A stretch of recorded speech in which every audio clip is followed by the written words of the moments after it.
Blessed be the name of God, our Heavenly Father. Thank you for tuning in to the broadcast today, beloved.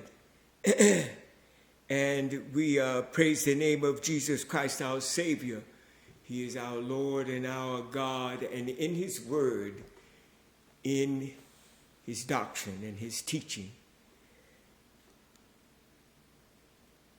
all that is written in the prophets and in the Psalms concerning the Lord Jesus Christ must surely come to pass. And we have seen from the things that we have examined thus far concerning our current study, how that the church of God, the Israel of God, has been required at certain times to take flight into the wilderness. Revelation chapter 12, verse 14.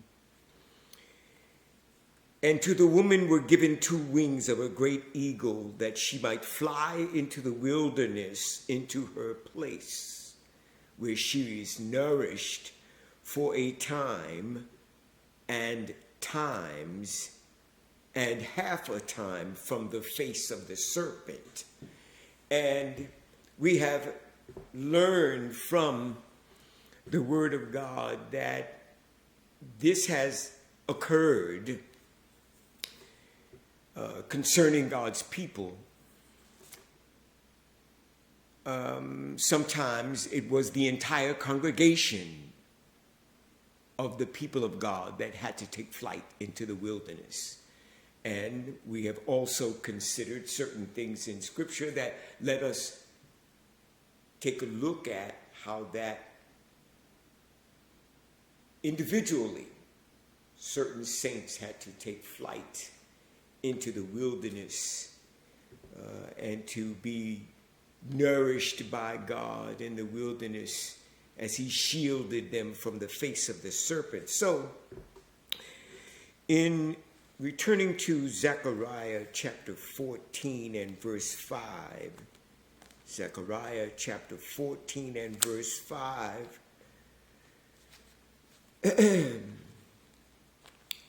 we touched upon it last week.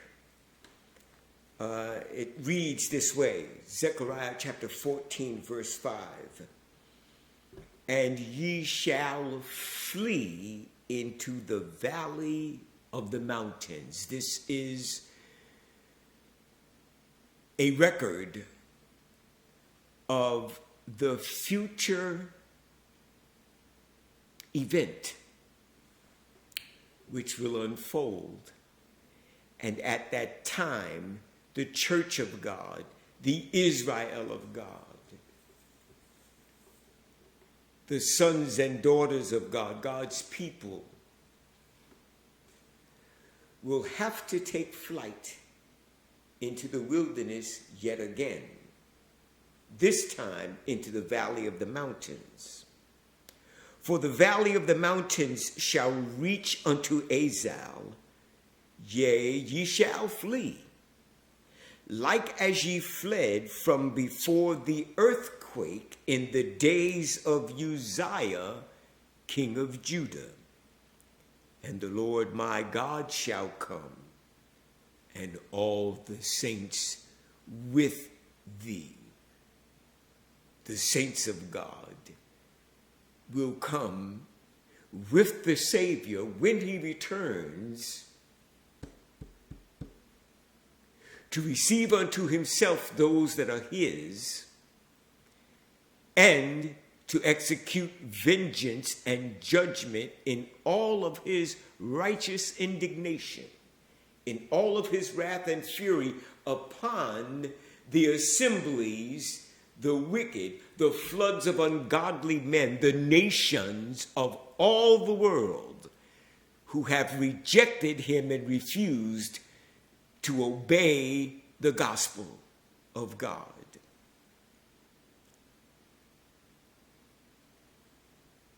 And ye shall flee like as ye fled from before the earthquake in the days of Uzziah, king of Judah.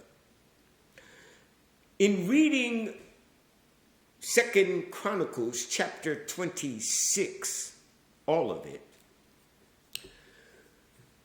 there we find an account of, a written account of the reign of Uzziah, who was king of Judah in ancient times. However, nothing is written in the book of the Kings or in 2 Chronicles chapter 26. Nothing is written concerning the earthquake which did occur during the days of Uzziah, king of Judah. And he reigned for more than 50 years in Judah. But we know that it did occur.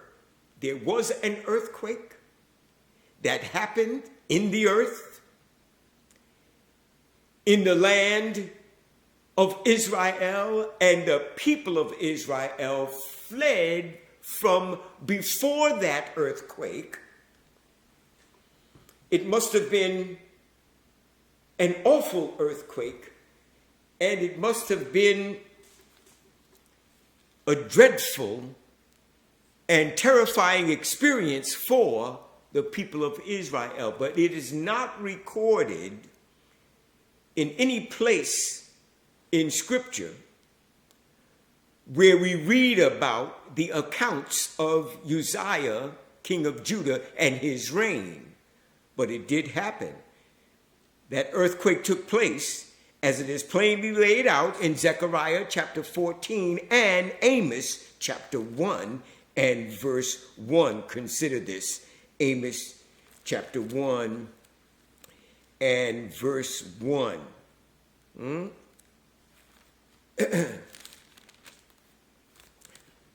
The words of Amos, who was among the herdmen of Tekoa, which he saw concerning Israel in the days of Uzziah, king of Judah, and in the days of Jeroboam, the son of Joash, king of Israel, 2 years before the earthquake. God called Amos and gave him commandment, anointing him and sending him with the word of God to prophesy in the days of Josiah, in the days of Uzziah, king of Judah. And God called Amos and sent him 2 years before the earthquake occurred. That same one that was mentioned in Zechariah chapter 14. So it did take place, beloved. Absolutely it did. Though there is no written account concerning it in Scripture, other than the mention thereof in these 2 places that we have just examined. And we know that the word of God is true, and it is written in Holy Scripture, in the mouth of 2 or 3 witnesses, every word shall be established. Amen. And God's word in the mouth of Zechariah and his word in the mouth of his servant Amos is good enough for me. I don't know about you, but it should be good enough for all of us if we profess to love God and to believe his word. Amen. So, moving along.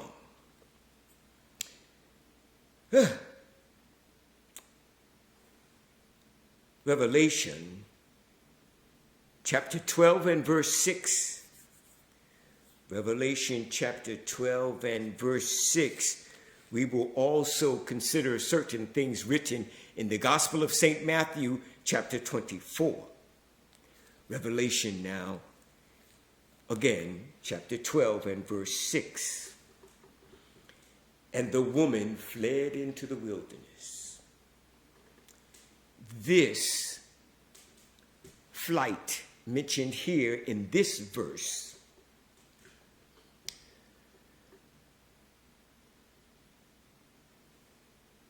is future.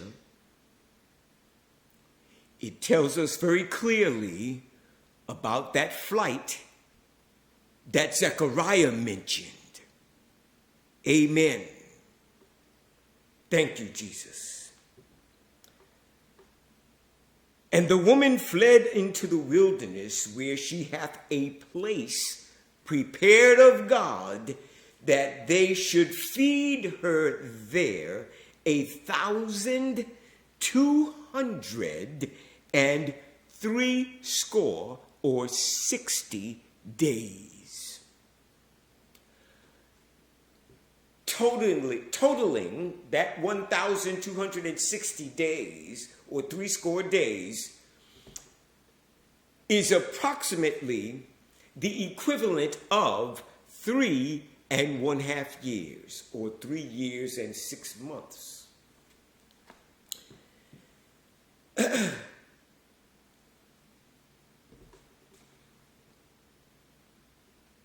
Matthew chapter 24.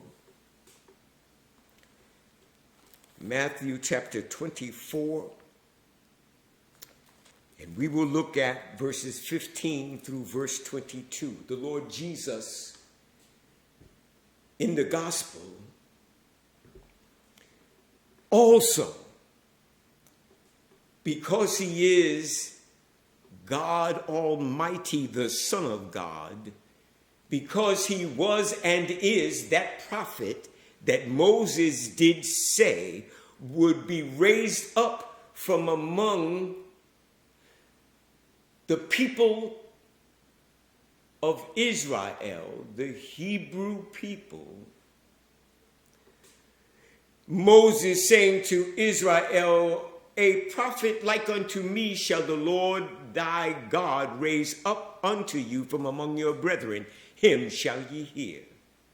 And because the Lord Jesus Christ was and is the prophet of God, amen, he himself tells us perfect truth here in Matthew 24, verses 15 through 22, of the coming flight that the church and Israel of God is going to have to take. But this flight, when the woman must flee into the wilderness, into that place prepared for her by God, that she might be fed for 1,260 days, that flight is going to be different than any flight that the church of God or the saints of God had ever had to take before. Matthew 24, verse 15. When ye therefore shall see the abomination of desolation spoken of by Daniel the prophet stand in the holy place, whoso readeth, let him understand.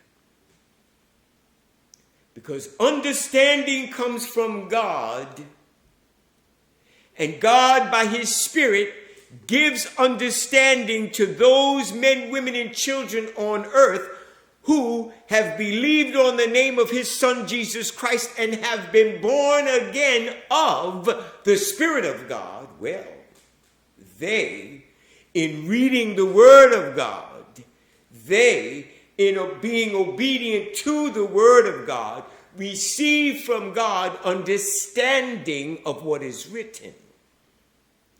And in the book of Daniel, the prophet Daniel, the Word of God lays out very plainly that when Antichrist, or the devil in flesh, in the person of the beast, that man of sin, the scriptures call him, that wicked one, when he is revealed, he will set up an image in the temple of God that is now in Jerusalem, in the land of Israel. And when that happens, beloved, in that time, Jesus says to us in verse 16, then let them which be in Judea do what, Lord? Flee into the mountains. Zechariah says to us very plainly, amen. You see, the word of God is line upon line, precept upon precept, precept upon precept, here a little and there a little. Spirit of God rightly dividing, word of God bearing witness to himself. Because God does not contradict himself. And so that which is written in Zechariah, truth, is the same truth which is written in Matthew chapter 24, spoken by the Son of God himself. Then let them which be in Judea flee into the mountains. Let him which is on the housetop not come down to take anything out of his house. Neither let him which is in the field return back to take his clothes. And woe unto them that are with child, and to them that give suck in those days. This will be the time of Jacob's trouble spoken of by the prophet Jeremiah.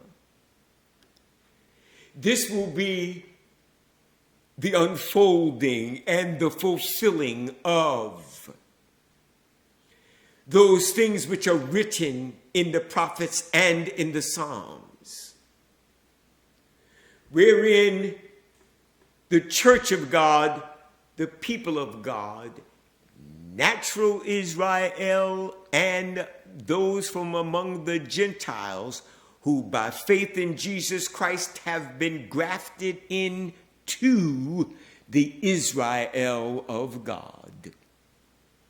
Well, this will be the unfolding of their persecution and their tribulation, such as was not ever before at any time, nor shall there be any like it after it. Jesus tells us here. Verse 20, Matthew chapter 24, verse 20. But pray ye that your flight be not in the winter, neither on the Sabbath day. For then shall be great tribulation, such as was not since the beginning of the world to this time, no, nor ever shall be. Beloved, when the people of God, symbolized in Scripture by the woman in Revelation who must take flight into the wilderness, this flight, this fleeing will be unlike any flight that the children of God and the church of God have had to experience in times past. And the suffering and the persecution against the people of God, the violence done to the children of God, will be unlike anything that God's people have ever suffered in times past.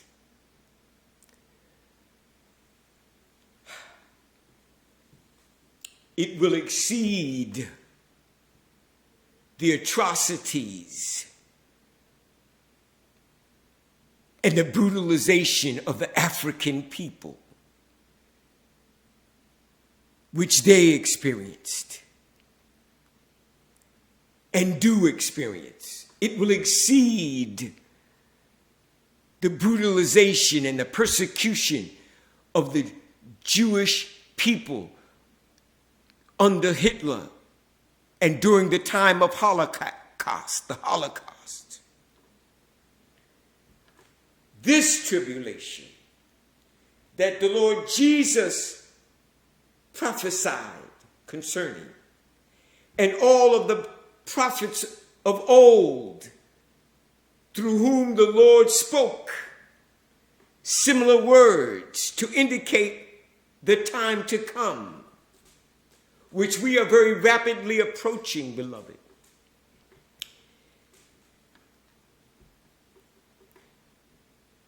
There won't be another time like it, for then shall be great tribulation, such as was not since the beginning of the world to this time. No, nor ever shall be. Verse 22. And except those days should be shortened, there should no flesh be saved. Satan, in his hatred for God and for the people of God, whether they be Jew or Gentile, they being God's children, who are born of the Spirit of God and born of the incorruptible seed of the Word of God, God's children, because they are obedient to the gospel of the Lord Jesus Christ and keep the commandments of God, they will be targeted.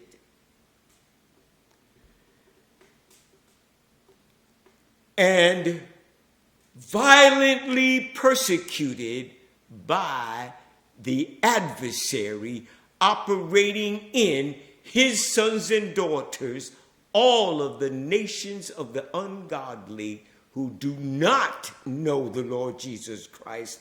They do not have his Spirit, neither do they obey his gospel and doctrine. They do not keep his commandments. Remember that we read in Revelation 12. Revelation 12. You remember that we read in verse 7 and 8 and 9. And there was war in heaven. Michael and his angels fought against the dragon, and the dragon fought and his angels, and prevailed not, thank God. Neither was their place found any more in heaven, and the great dragon was cast out. It is coming. Remember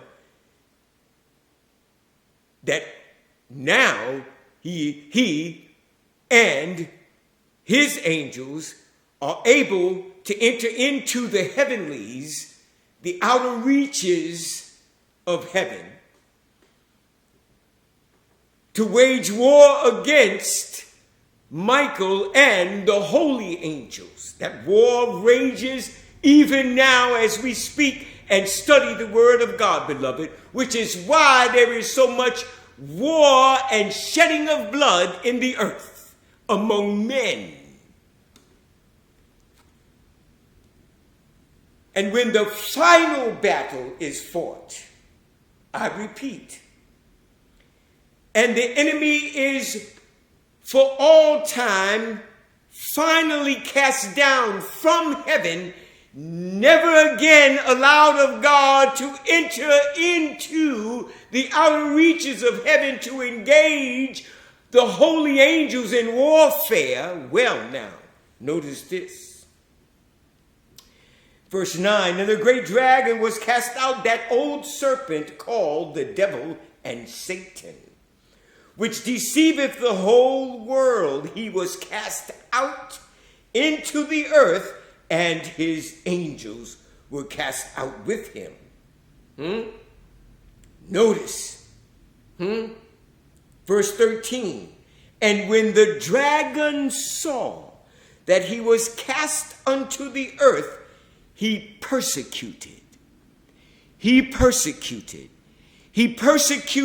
the woman which brought forth the man child. Amen. It was the nation of Israel. It was the Jewish people. Amen. Through which Christ Jesus, the only begotten Son of God, was birthed into this world. Amen.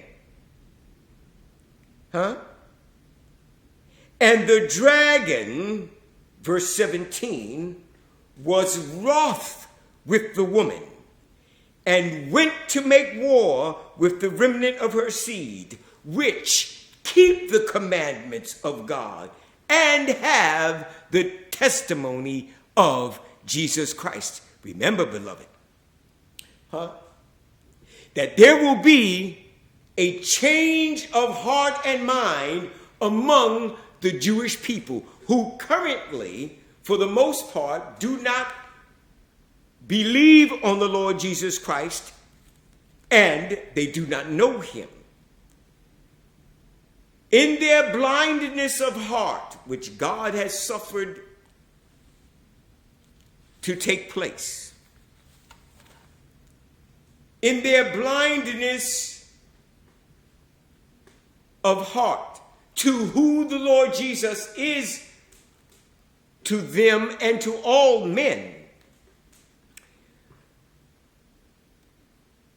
that happening to them, that the Gentile nations might have opportunity to come to repentance and belief of the truth, and thereby, by faith in Jesus Christ, by being born of his spirit and word, they might become the people, the children, the Israel of God.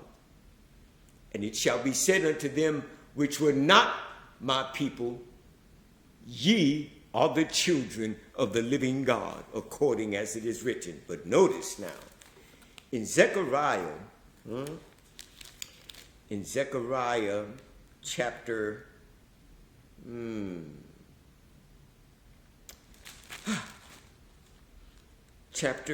11, thank you, Jesus. Amen. Thank you, Lord. No, we want chapter 12, Zechariah chapter 12. And notice now, verses 9 through 13. We've been there before, but it bears a review. And it shall come to pass in that day that I will seek, notice God's word, I will seek to destroy all the nations that come against Jerusalem. Amen. And the circumstances that currently exist should help us to understand that we are very rapidly approaching that hour, that day and time, when all nations, to include America, or else America will already be overthrown by God for her sins and her ungodliness before him, as every nation is appointed to judgment from God because of our sins, no matter what our nation happens to be.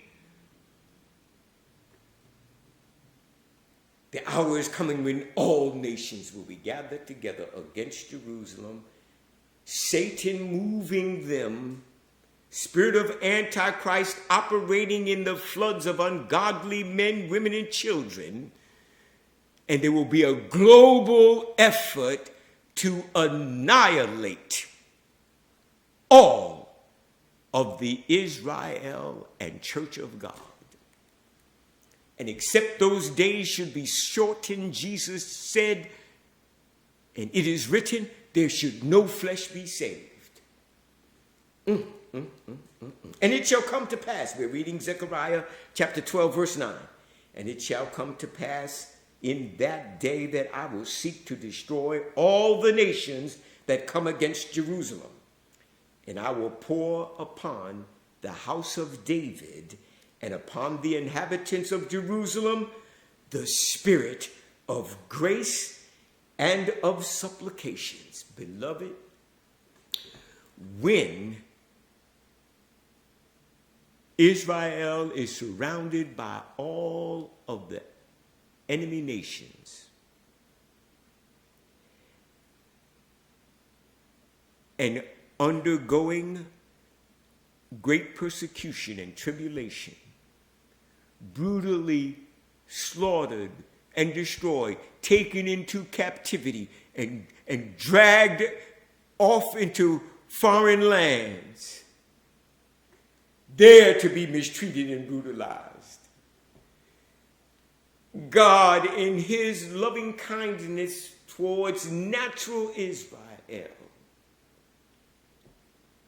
will pour upon the house of David and upon the inhabitants of Jerusalem the spirit of grace and supplications. They will believe, finally understand in their hearts and minds that it was Christ Jesus that was crucified and slain in Jerusalem, in Israel, lo, those 2,000 years ago. He was and is that one that Moses did prophesy, that all of the prophets and in the Psalms he was written about.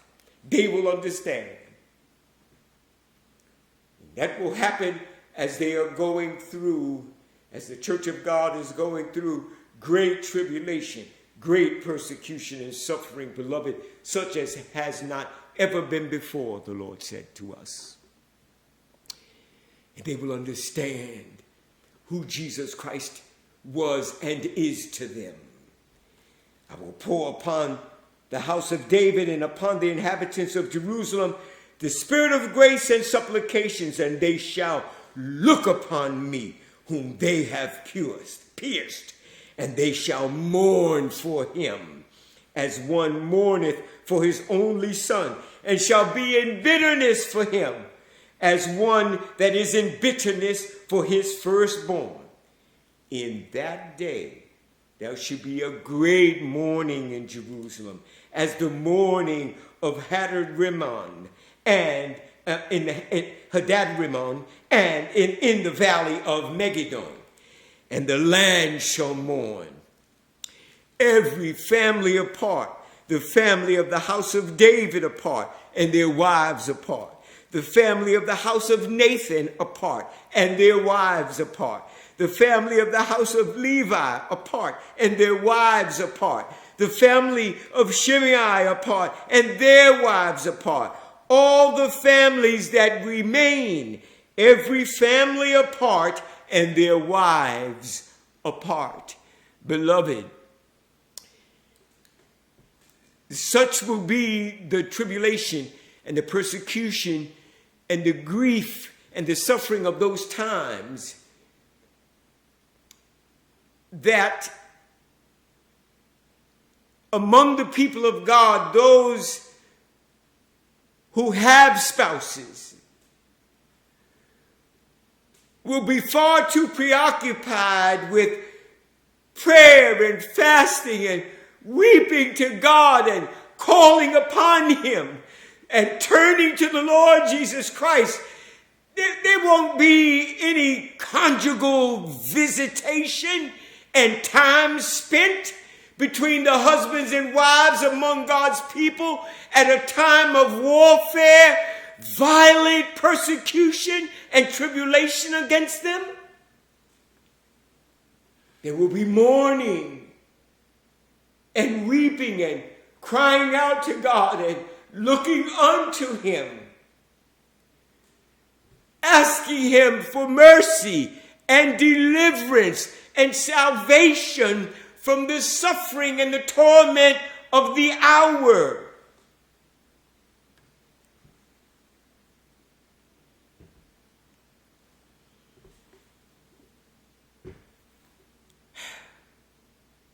Notice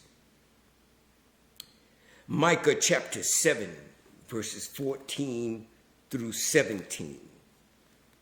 Amen.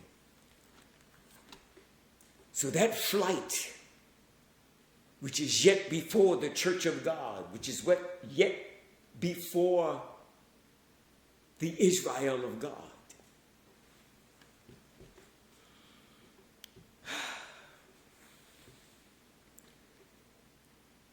will be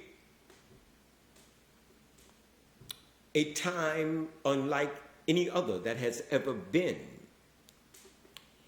And yet, in the midst of it, God, like he always has done for his people, as the woman takes flight, as the church and Israel of God has to take flight into the wilderness, God will make provision.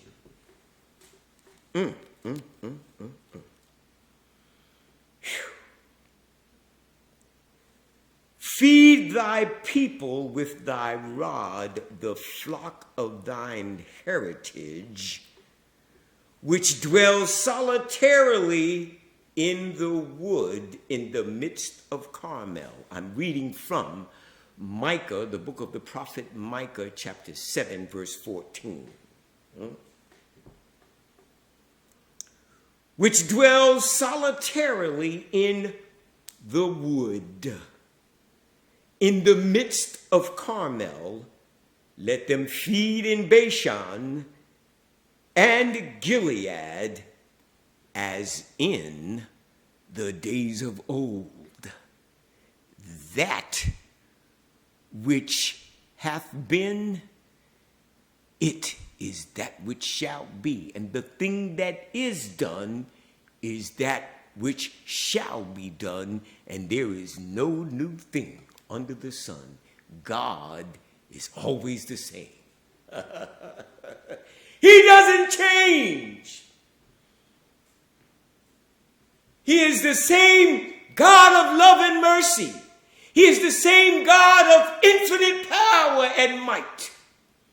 And his ability to save and to deliver and to make provision for his people will never change.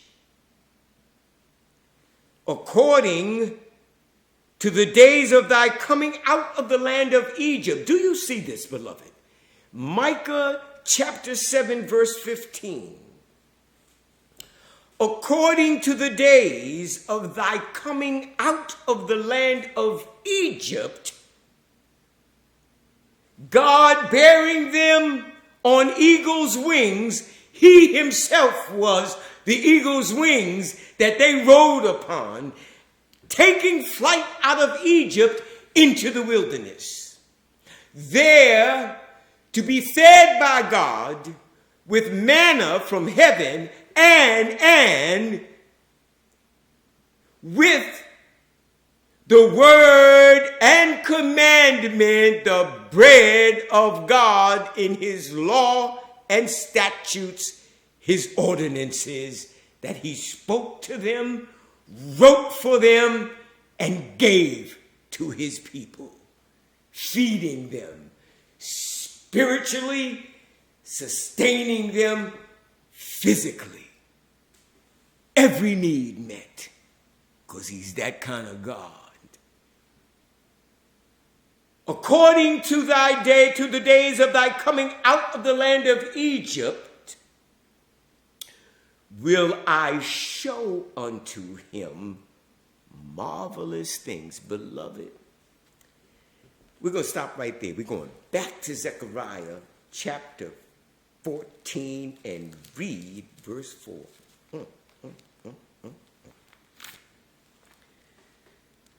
Zechariah 14 verse 4. And his feet shall stand in that day upon the Mount of Olives. His feet.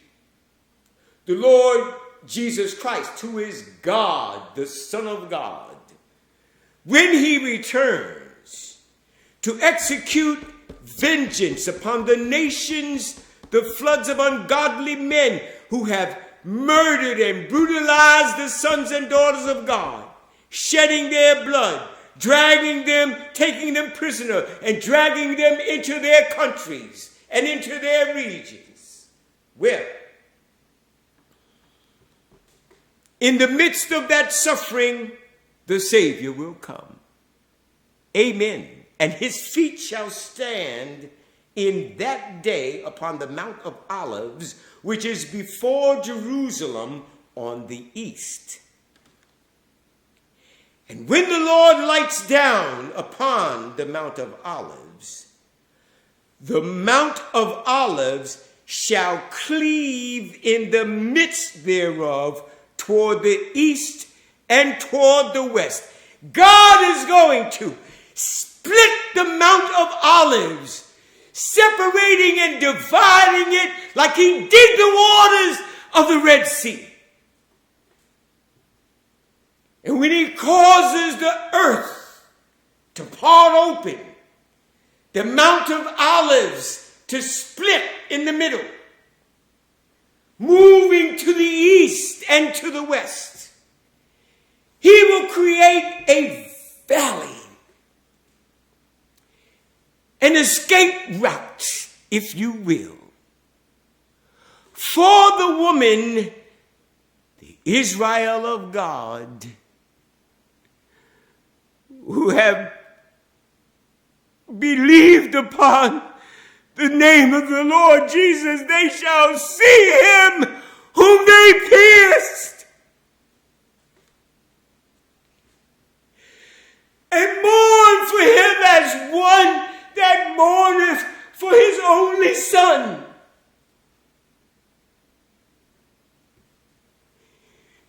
God will come to the rescue of his children.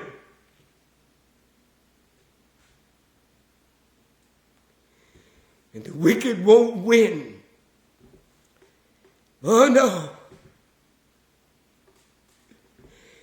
In spite of the darkness of the day, and in spite of what it looks like, God is going to reign victorious. Hallelujah. He's going to bring an end to all of it, beloved. All of the evil and all of the violence done to his children. And the Mount of Olives shall cleave in the midst thereof, according, Micah chapter 7, verse 14, 15, according unto the days of thy coming out of the land of Egypt, will I show him marvelous things. And buddy, if you don't believe that it's going to be a marvelous thing for the Mount of Olives, that's right, that mount that is at this time in the land of Israel, on the east of Jerusalem, that mountain, that very one, if we don't believe that it's going to be a marvelous thing for God to split it in half and create us an escape route for his children, well, let us keep living and keep looking. Amen. But only if we are praying and fully obedient to his word, which we can't do without him, because Jesus said, without me, ye can do nothing. Amen, beloved. We need him. So, and the Mount of Olives shall cleave in the midst thereof, toward the east and toward the west, and there shall be a very great valley. And half of the mountain shall remove toward the north, and half of it toward the south. And ye shall flee to the valley of the mountains. For the valley of the mountains shall reach unto Azal. Yea, ye shall flee, like as ye fled from before the earthquake, in the days of Uzziah, king of Judah. Back to Micah chapter 7 quickly. Micah chapter 7, verse 15. We're coming back to Zechariah. Don't be afraid. Micah chapter 7, verse 15. According to the days of thy coming out of the land of Egypt, will I show unto him marvelous things. The nations shall see. Oh, yeah. With their eyes buck wide open, they're going to see all right when it unfolds. But they will see to their amazement and to their condemnation.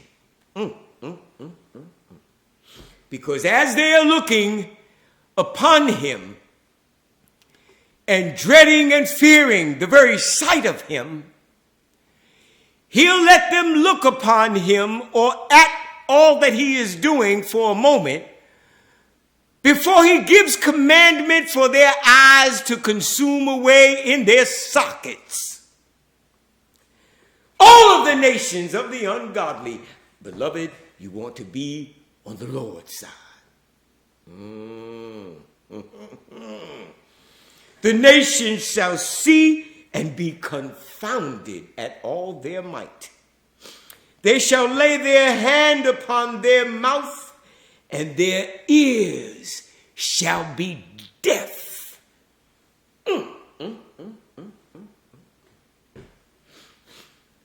They're going to cover their mouths as they go deaf. Like the serpents that they are.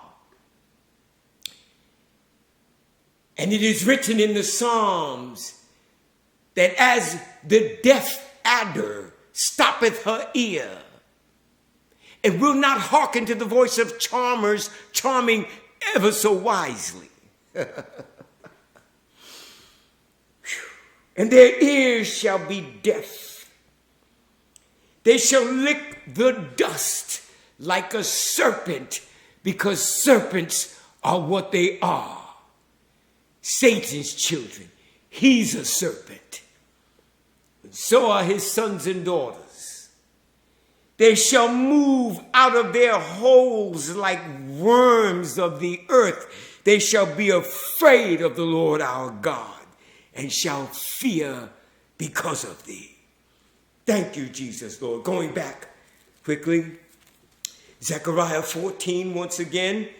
Zechariah chapter 14. And ye shall flee to the valley of the mountains. I'm reading at verse 5. For the valley of the mountains shall reach unto Azal. Yea, ye shall flee, like as ye fled from before the earthquake in the days of Uzziah, king of Judah. And the Lord my God shall come, and all the saints with thee. And it shall come to pass in that day that the light shall not be clear nor dark.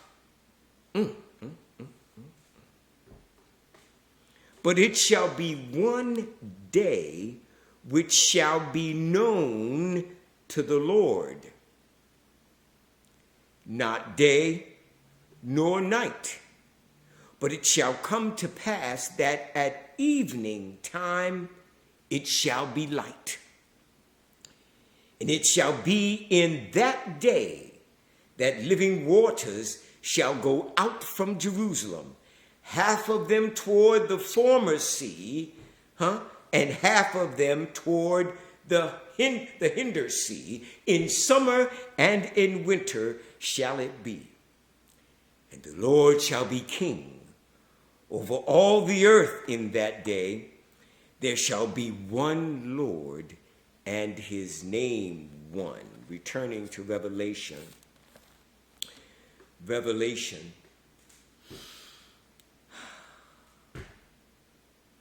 Chapter 12 and verse 6.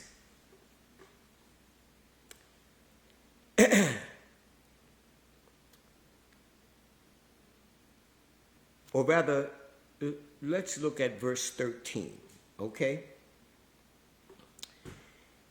And when the dragon saw that he was persecuted, or that he was cast unto the earth, he persecuted the woman which brought forth the man-child. Verse 5. Or perhaps we should start at verse 1 and read down through verse 5, okay? For clarity. And there appeared a great wonder in heaven. I'm reading from Revelation chapter 12, verse 1. And there appeared a great wonder in heaven, a woman clothed with the sun and the moon under her feet, and upon her head a crown of 12 stars. And she, the woman, being with child, cried, travailing in birth and pain to be delivered. The woman here, being clothed with celestial bodies, the sun, and the moon, a celestial body, under her feet, and a crown of 12 stars upon her head, indicating to us that from the very beginning, beloved, God in heaven had ordained a people for himself, a church and a bride that would be his, made up of the sons and daughters of God, made up of 12 tribes of his people, the Israel of God that are obedient to his word and keep the commandments of the Lord Jesus Christ. One other time in Scripture, as we turn to Genesis chapter 37, verses 3 through 11, time permitting, we see in Genesis chapter 37, verses 3 through 11, that this is the only other occurrence of God using the sun and the moon and the stars to illustrate the nation of Israel, his people, the church and Israel of the living God. So we read in Genesis chapter 37, verses 3 through 11. Now, Israel loved Joseph more than all his children, because he, Joseph, was the son of his old age. Joseph, at the time, was the baby. He was the youngest. Amen. And Israel, Jacob, his father, made him a coat of many colors, verse 3. And when his brethren saw that their father loved him more than all his brethren, they hated him and could not speak peaceably unto him. And Joseph dreamed a dream, and he told his brethren, and they hated him yet the more. And he said unto them, Hear, I pray you, this dream which I have dreamed. For behold, we were binding sheaves in the field, and lo, my sheaf arose, and also stood upright. And behold, your sheaves stood round about, and made obeisance to my sheaf. And his brethren said to him, Shalt thou indeed reign over us, or shalt thou indeed have dominion over us? and they hated him yet the more for his dreams and for his words. Notice this, verse 9, Genesis 37, verse 9. And he dreamed yet another dream, and told it his brethren, and said, Behold, I have dreamed a dream more, and behold, the sun and the moon and the 11 stars made obeisance to me. And he told it to his father and to his brethren, and his father rebuked him and said unto him, What is this dream that thou hast dreamed? Shall I and thy mother and thy brethren indeed come to bow down ourselves to thee to the earth? And his brethren envied him. But his father, Jacob, Israel, observed the saying. Notice, beloved, how that Jacob, in his interpretation of the dream that Joseph dreamed, represented the nation of Israel, sun, moon, 11 stars. Amen. Same illustration used in Revelation chapter 12 and verse 1, and we will not have time to dig very deeply and search it out more completely and more thoroughly, because time has expired once again. But, beloved, if God is willing and he allows us to get together again for another broadcast, we will continue our study. And by the grace of God, the Lord will impart to us truth and clear understanding concerning the things which are written and concerning those things that must shortly come to pass. Farewell in the name of the Lord Jesus Christ. Pray for one another. Obey his word, beloved. In Jesus' name, amen.